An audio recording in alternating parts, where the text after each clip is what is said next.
Mr. Speaker, thank you, and I thank my colleagues for engaging in this debate today. There's a higher authority than the law of man. Above the Speaker's podium are the words in this great chamber, "In God we trust." Do we? Do we recognize that the biblical record is replete with the violence of man?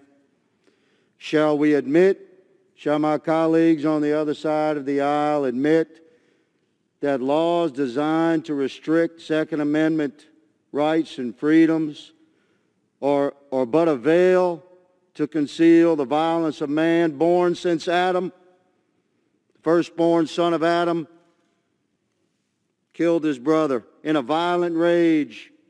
I'm rather certain he did not use a firearm.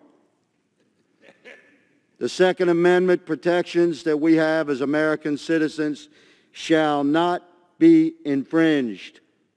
Remember these words, and that they are born of a nation that recognized our service to our Lord. I yield and I thank you.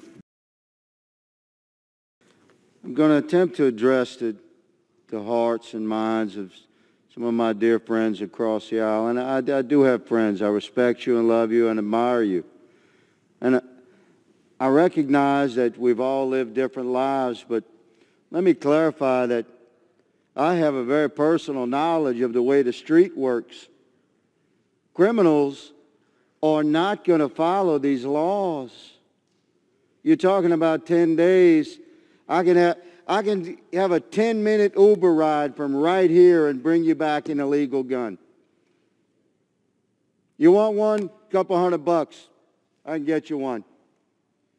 It's not intellectually sound to actually believe in your heart that restricting the Second Amendment rights and freedoms to purchase and own and bear firearms of Americans that will follow the laws you intend to pass is going to impact the decisions that are made by criminals on the street.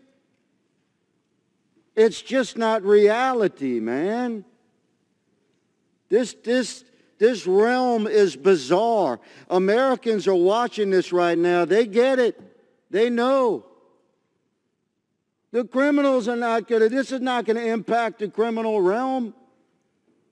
We have deterioration of our society because of the failure to embrace core principles and American family values.